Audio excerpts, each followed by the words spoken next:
Sabbath Church, mayam buhan mada tam nok seri, ngasi ki Sabbath School discussion ki thorma sida, kuning mapu, ishor na board pini vivoishanu, taga dori bam sungi yang koi kuning bang, han bada ishor da prarthana tamina si.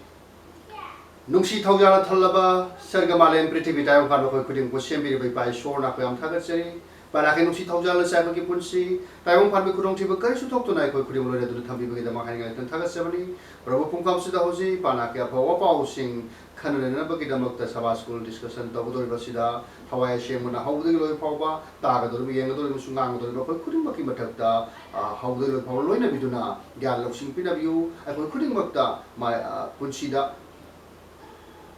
mai punana pangthok jawa ngamba adugumlaba Christian sing oi na ba ngasi ki Sabbath School discussion asina ai koi da pura ko hen biu ha jisu gi ni jabani Tarawong de Suba Sabbath School ani Suba quarter gi Tarawong de Suba Sabbath School June gi tang kuntare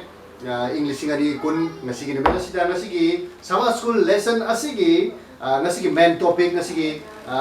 topic asi karino haida living by the word of God hai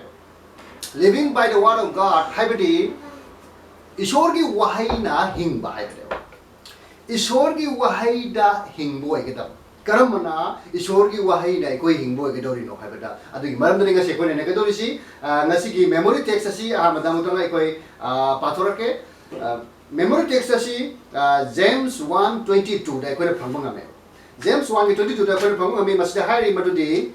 but be doers of the word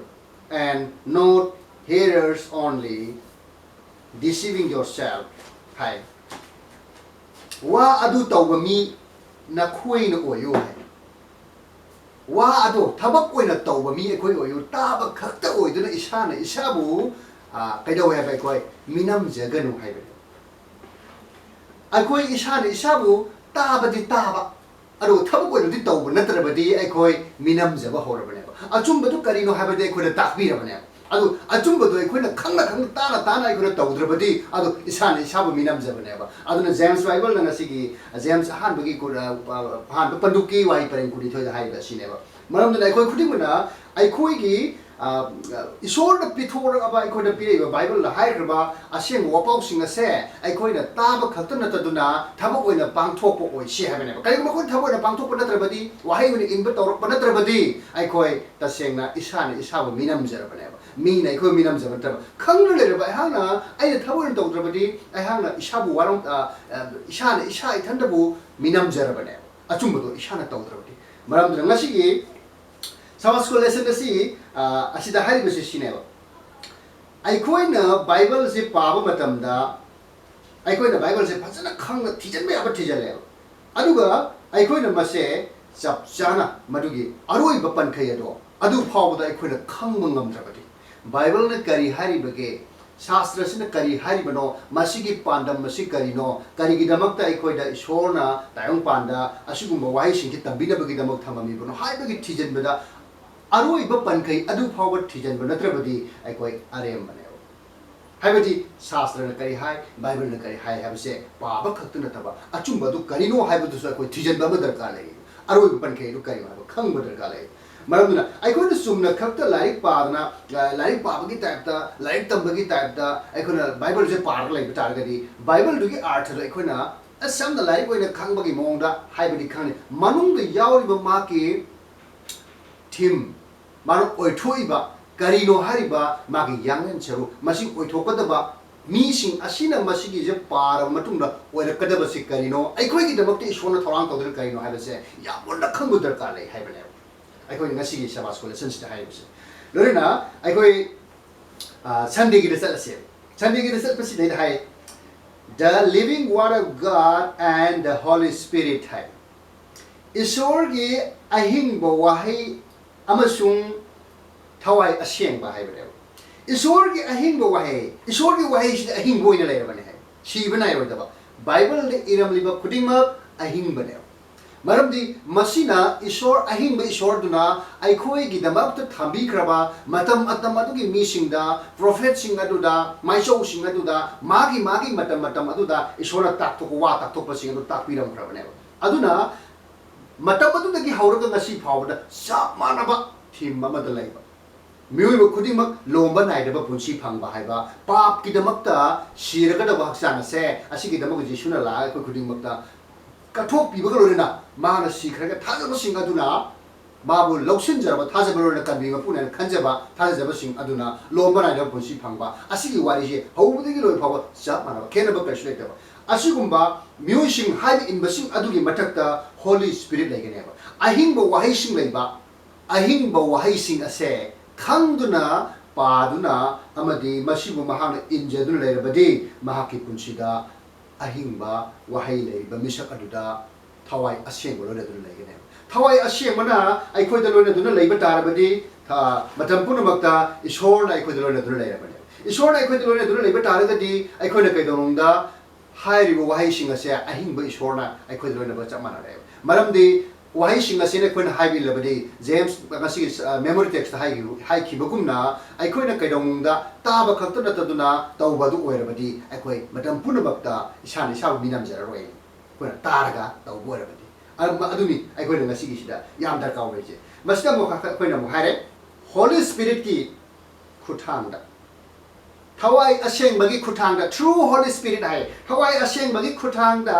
ꯑꯩꯈꯣꯏꯅ ꯂꯧꯁꯤꯡ ꯒ꯭ꯌꯥꯟ ꯄꯨꯝꯅꯃꯛ ꯁꯥꯁꯇ꯭ꯔꯅ ꯀꯔꯤ ꯍꯥꯏꯔꯤ ꯍꯥꯏꯕꯁꯦ ꯕꯥꯏꯕꯜꯅ ꯀꯔꯤ ꯍꯥꯏꯔꯤ ꯍꯥꯏꯕꯁꯦ ꯑꯥꯔꯊ ꯑꯩꯈꯣꯏꯅ ꯈꯪꯕ ꯉꯝꯒꯅꯦꯕ ꯃꯗꯨꯒꯤ ꯋꯥꯍꯟꯊꯣꯛꯁꯦ ꯑꯩꯈꯣꯏꯅ ꯆꯨꯝꯅ ꯁꯨꯝ ꯄꯥꯕ ꯃꯇꯝꯗ ꯁꯨꯡꯈꯪ ꯈꯪꯉꯣꯏ ꯂꯥꯏꯔꯤꯛ ꯄꯥꯕꯒꯨꯝꯅ ꯄꯥꯅꯦꯕ ꯖꯦꯅꯔꯦꯜꯗ ꯇꯥꯏꯕꯪꯄꯥꯟꯒꯤ ꯇꯝꯅꯔꯤꯕ ꯂꯥꯏꯔꯤꯛ ꯂꯥꯏꯁꯨ ꯇꯝꯕ ꯑꯁꯤꯒꯨꯝꯅ ꯑꯗꯨꯝ ꯇꯝꯕ ꯂꯩꯅꯦꯕ ꯕꯥꯏꯕꯜꯁꯤꯅ ꯀꯔꯤ ꯍꯥꯏꯅꯣ ꯈꯪꯉꯣꯏ ꯀꯔꯤꯅ ꯊꯋꯥꯏ ꯑꯁꯦꯡꯕꯅ ꯂꯣꯏꯅꯗꯕ ꯃꯤꯁꯛ ꯑꯗꯨ ꯒ꯭ꯌꯥꯟ ꯇꯥꯕ ꯉꯝꯃꯣꯏ ꯊꯋꯥꯏ ꯑꯁꯦꯡꯕ ꯂꯣꯏꯅꯕ ꯃꯇꯝ ꯑꯗꯨ ꯑꯣꯏꯕ ꯇꯥꯔꯒꯗꯤ ꯑꯩꯈꯣꯏ ꯈꯨꯗꯤꯡꯃꯛꯅ ꯚꯥꯞ ꯇꯥꯕ ꯉꯝꯒꯅꯤ ꯈꯨꯗꯤꯡꯃꯛꯁꯤꯡ ꯒ꯭ꯌꯥꯟ ꯇꯥꯒꯅꯦꯕ ꯀꯔꯤꯅꯣ ꯕꯥꯏꯕꯜꯅ ꯍꯥꯏꯔꯤꯕꯁꯦ ꯍꯥꯏꯕ ꯃꯇꯝ ꯑꯗꯨꯗ ꯑꯍꯤꯡꯕ ꯏꯁꯣꯔꯒꯤ ꯋꯥꯍꯩ ꯑꯗꯨ ꯑꯩꯈꯣꯏꯅ ꯒ꯭ꯌꯥꯟ ꯇꯥꯕ ꯉꯝꯒꯅꯤ ꯂꯧꯁꯤꯡꯗꯨ ꯂꯧꯁꯤꯟꯖꯕ ꯉꯝꯒꯅꯦꯕ ꯃꯁꯤ ꯂꯣꯏꯅꯅ ꯔꯣꯃꯥꯟ ꯆꯦꯞꯇꯔ 1ꯒꯤ 25ꯗꯁꯨ ꯑꯩꯈꯣꯏꯅ ꯈꯪꯕ ꯉꯝꯂꯦ ꯃꯁꯤꯗ ꯑꯩꯈꯣꯏꯅ ꯃꯁꯤꯗ ꯈꯪꯒꯗꯕꯗꯤ ꯑꯩꯈꯣꯏꯅ ꯇꯣꯉꯥꯟꯕ ꯇꯥꯏꯕꯪ ꯄꯥꯟꯕꯒꯤ ꯑꯣꯏꯕ ꯏꯁꯣꯔꯅ ꯇꯝꯕꯤꯕ ꯑꯗꯨ ꯅꯠꯇꯕ ꯇꯥꯏꯕꯪ ꯄꯥꯟꯕꯒꯤ ꯑꯣꯏꯕ ꯆꯠꯅꯕꯤꯗꯨꯗ ꯑꯩꯈꯣꯏꯅ ꯍꯦꯟꯅ ꯋꯥꯈꯜꯁꯦ ꯊꯋꯥꯏꯁꯤ ꯌꯥꯎꯁꯤꯜꯂꯗꯅ ꯍꯥꯏꯗꯤ ꯑꯩꯈꯣꯏꯅ ꯁꯦꯝꯖꯕ ꯇꯥꯏꯕꯪ ꯄꯥꯟꯕꯒꯤ ꯑꯣꯏꯕ ꯃꯤꯅꯒ ꯁꯨꯝ ꯁꯦꯝꯃꯛꯄ ꯂꯥꯏ ꯏꯁꯣꯔ ꯑꯩꯈꯣꯏꯅ ꯊꯣꯛꯄ ꯑꯃ ꯁꯦꯝꯖꯕ ꯙꯔꯃ ꯀꯔꯃ ꯑꯗꯨꯒꯨꯝꯕꯗ ꯑꯣꯏꯅꯒ ꯑꯩꯈꯣꯏꯅꯒ ꯋꯥꯔꯁꯤꯞꯀ ꯇꯧꯁꯟꯕ ꯍꯥꯏꯗꯤ ꯄꯨꯖꯥꯒ ꯈꯨꯔꯨꯝꯖꯟꯕ ꯑꯩꯈꯣꯏꯒꯤ ꯇꯣꯉꯥꯟꯕ ꯍꯥꯏꯗꯤ ꯑꯔꯥꯟꯕ ꯂꯝꯕꯤ ꯍꯥꯏꯇꯥꯔꯦꯅꯦ ꯕꯥꯏꯕꯜꯅ ꯍꯥꯏꯕꯁꯤꯡꯁꯦ ꯁꯨꯝ ꯅꯠꯇꯕ ꯇꯣꯉꯥꯟꯕ ꯋꯥꯈꯜ ꯑꯃ ꯑꯩꯈꯣꯏꯗ ꯂꯩꯕ ꯇꯥꯔꯒꯗꯤ ꯃꯇꯝ ꯑꯗꯨꯗꯁꯨ ꯑꯩꯈꯣꯏꯅ ꯊꯋꯥꯏ ꯑꯁꯦꯡꯕ ꯂꯩꯇ꯭ꯔꯕꯅꯦ ꯃꯤꯁꯛ ꯂꯣꯏꯅꯅ ꯑꯃꯨꯛꯀꯁꯨ Ephesians Panduk Mari Iwahi Pareng Tarate Taranipan Ephesians chapter 4 verses 17 and 18 Asida so ikoi na hai masida atopa jati singna tawbagumna makoi gi thamoi asiki matik kanbagumna makoi de tongale makoi thamoi jam kanmane moi tongale moi de minupsi leite tonga lisat sajat amane adugi mawga ikoi da tamoise ꯑꯗꯨꯒꯤ ꯃꯑꯣꯡ ꯑꯩꯈꯣꯏ ꯇꯝꯃꯣꯏꯁꯤ ꯑꯩꯈꯣꯏ ꯇꯣꯉꯥꯟꯕ special ꯑꯣꯏꯅ ꯈꯟꯗꯣꯛꯂꯕ ꯃꯤꯁꯛ ꯑꯣꯏꯅ ꯑꯩꯈꯣꯏꯗ ꯏꯁꯣꯔ ꯊꯝꯕꯤꯔꯕꯅꯦꯕ ꯂꯣꯏꯅꯅ ꯐꯤꯂꯤꯄꯤꯌꯟ 2ꯒꯤ 13ꯗꯁꯨ ꯑꯩꯈꯣꯏꯅ ꯍꯥꯏꯕ ꯉꯝꯃꯦꯕ ꯑꯩꯈꯣꯏꯒꯤ ꯑꯄꯥꯝꯕ ꯑꯗꯨꯕꯨ ꯇꯧꯕꯤꯕ ꯏꯁꯣꯔꯅ ꯑꯩꯈꯣꯏꯒꯤ ꯑꯅꯤꯡꯕ ꯑꯄꯥꯝꯕ ꯑꯗꯨꯕꯨ ꯇꯧꯕꯤꯗꯨꯅ ꯂꯩꯔꯤꯕ ꯏꯁꯣꯔꯅꯦ ꯍꯥꯏꯕ ꯑꯩꯈꯣꯏꯒꯤ ꯏꯁꯣꯔꯁꯦ ꯐꯤꯂꯤꯄꯤꯌꯟꯁ 2ꯒꯤ 13ꯗ ꯑꯩꯈꯣꯏꯅ ꯈꯪꯕ ꯉꯝꯂꯦ ꯑꯩꯈꯣꯏꯒꯤ ꯑꯅꯤꯡꯕ ꯑꯄꯥꯝꯕ ꯑꯗꯣ ꯏꯁꯣꯔꯅ ꯈꯪꯉꯤ ꯗꯔꯀꯥꯔ ꯑꯣꯏꯕꯗꯨ ꯈꯪꯉꯤ ꯑꯩꯈꯣꯏꯒꯤꯗꯃꯛꯇ ꯏꯁꯣꯔꯅ ꯇꯧꯕꯤꯗꯨꯅ ꯂꯩꯔꯤ ꯍꯥꯏꯕ ꯑꯩꯈꯣꯏꯅ ꯊꯥꯖꯔꯕꯗꯤ ꯃꯔꯝꯗꯤ ꯑꯩꯈꯣꯏꯅ ꯁ꯭ꯀ꯭ꯔꯤꯞꯆꯔꯁꯦ ꯕꯥꯏꯕꯜ ꯑꯁꯦ ꯑꯩꯈꯣꯏꯅ ꯈꯪꯂꯕꯗꯤ ꯀꯔꯤꯒꯤ ꯃꯄꯥꯟꯅ ꯈꯪꯒꯗꯧꯔꯤꯕ ꯊꯋꯥꯏ ꯑꯁꯦꯡꯕꯒꯤ ꯃꯄꯥꯟ ꯊꯋꯥꯏ ꯑꯁꯦꯡꯕꯅ ꯑꯩꯈꯣꯏ ꯂꯣꯏꯅꯕ ꯂꯩꯔꯕꯗꯤ ꯑꯩꯈꯣꯏꯅ ꯕꯥꯏꯕꯜꯒꯤ ꯑꯥꯔꯊ ꯈꯪꯒꯅꯦꯕ ꯀꯔꯤꯒꯤ ꯊꯋꯥꯏ ꯑꯁꯦꯡꯕꯅ ꯀꯔꯝꯕ ꯃꯇꯝꯗ ꯂꯦꯡꯁꯤꯜꯂꯛꯀꯗꯧꯔꯤꯕ ꯑꯩꯈꯣꯏꯒꯤ ꯃꯔꯛꯇ ꯂꯩꯕꯤꯒꯗꯧꯔꯤꯕ ꯑꯩꯈꯣꯏꯅ ꯏꯁꯣꯔꯒꯤ ꯋꯥꯍꯩꯁꯤꯡ ꯑꯁꯦ ꯂꯧꯁꯤꯟꯖꯕ ꯃꯇꯝꯗ ताब खत नतबा अखोइना लौसिनबा थबक ओइना पांथोक मतमदा अखोइना इनबा ngमकनी मतम थवाय सेम लाकनी थवाय सेम से लाप तारबदी खुदिमक सिन से अखोइ मथकता हारिबा कैरेक्टर सिंग से लेकदो सिंग मतम पुनमक अखोइ हारिबा खुदिमक सिंग असे ताब खत ओरसेबा को थबोइ तो ओइसे लोना मंदी की लेसन देखो जसेबा लर्निंग फ्रॉम जीसस है जीसस तकी अखोइना अखोइना तमजगदबा सिंग है जीसस तकी अखोइना तमजगदबा सिंग से कइनो दा माना सि है Satan mabu temptation mabu athiam ba matawine manas Satan mabu lamjau da puthok tu na mabu athiam ba thame tal olaga sau nung se nang adu gi song daru nang adumai to hai man kai hage bo ishwar ji shun kai hage bo nang na nang ishwar chang yang throi hai ba de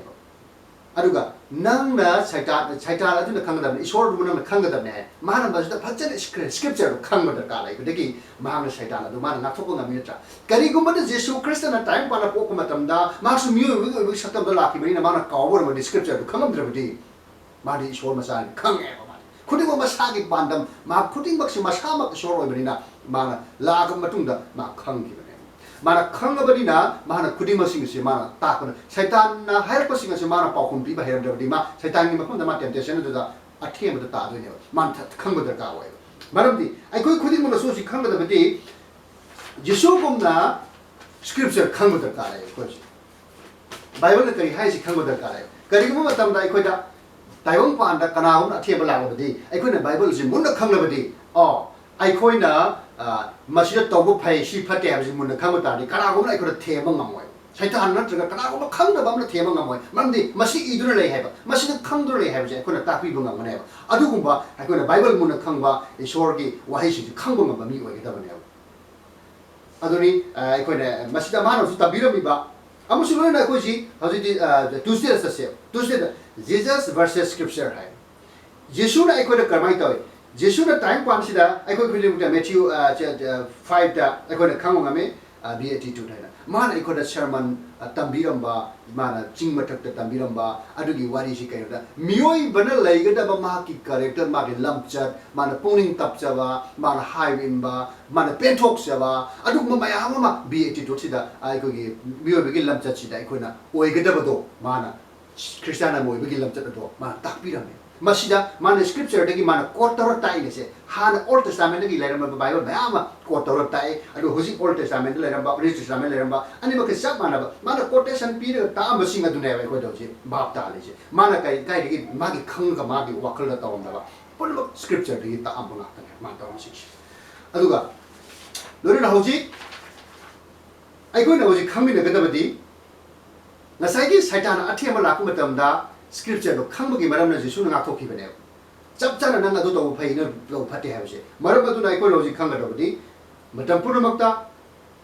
ai ko da jesus versus scripture ha se ai bodi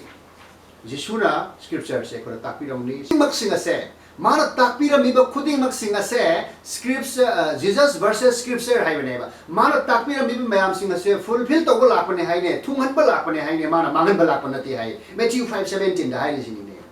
mana quotation loi na pi ga hai mene aja da hai ram bagwari asi mama itang di mana hai jesu christ na ai ko da takpira mi ba bible gi ngasi gi